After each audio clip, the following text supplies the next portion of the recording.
दर्पण द्वारा बना प्रतिबिंब किरण आरेख। तो कोई भी अवतल दर्पण होता है उससे मुख्य अक्ष के समांतर जो किरण आपतित होती है वो मुख्य फोकस से गुजरती है। और यदि कोई किरण मुख्य फोकस से गुजरेगी तो वो किरण मुख्य अक्ष के समांतर गुजरेगी। यह मुख्य अक्ष होता है। उत्तल दर्पण में ये किरण कोई भी किरण जो मुख्य अक्ष से समांतर आपतित होती है वो इसके विस्तारित प्रसारित होती हुई दिखाई देगी। और जो किरण कोई किरण जो केंद्र से आती है वक्रता केंद्र से आपतित होती है वो वक्रता केंद्र से ही वापिस परावर्तित हो जाएगी। इसी इनमें तीन में से दो किरणें और तीसरी किरण है कोई किरण जो ध्रुव ध्रुव पर आपतित होती है वो वापिस समान एंगल बनाती हुई यहाँ जितना कोण है उतना ही कोण यहाँ बनाती हुई परावर्तित हो जाती है। इनमें से हमें दो किरण आरेख बना के ये चीजें दिखानी है अवतल और उत्तल दर्पण की। तो जैसे ही अनंत पर है तो अनंत कोई जैसे ही कोई वस्तु अनंत पर है अनंत को कहाँ पर बनेगा वो देखना है। तो ये वस्तु है ये दर्पण है यहाँ पर ऐप है ऐप का डबल सी होता है। अनंत है तो अनंत से यहाँ से आएगी वो मुख्य फोकस पर गुजरेगी। यहाँ से अनंत से वो किरण आएगी वो यहाँ से गुजरेगी। दो किरणें बनानी अपन को तो ये दो किरणें बन गई। तो यहाँ पर मुख्य अक्ष से मुख्य फोकस पर मिलेगी ये बता रखा है पे मुख्य बिंदु साइज पर अत्यधिक छोटा वास्तविकता उल्टा सी से परे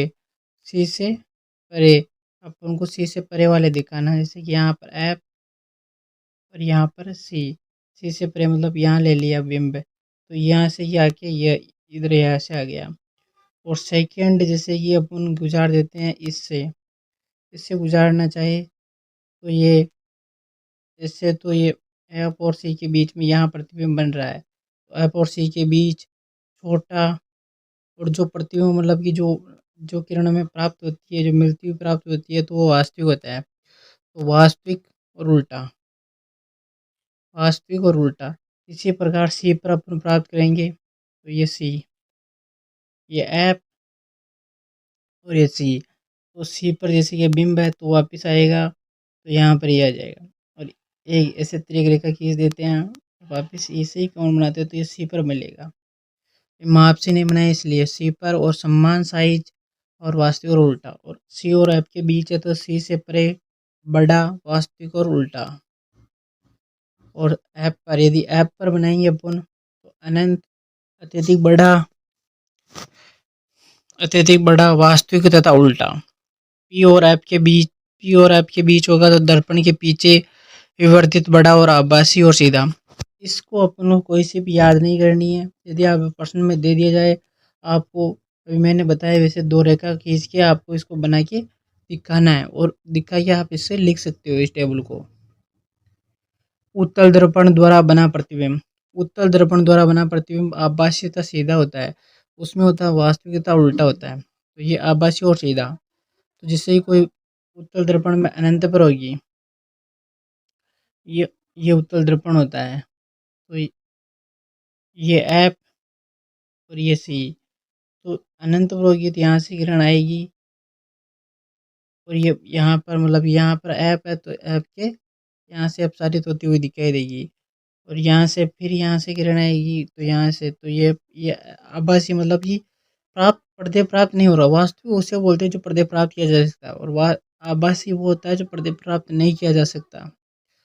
तो ये ऐप पर दर्पण के पीछे अत्यधिक छोटा बिंदु के साइज का आभासी या सीधा। अनंत दर्पण के ध्रुव पी के बीच तो पी और ऐप के बीच दर्पण के पीछे छोटा आभासी और सीधा। धन्यवाद दोस्तों। यदि आपको हमारी क्लास अच्छी लगी हो तो लाइक करें सब्सक्राइब करें और अपने दोस्तों के साथ शेयर करें।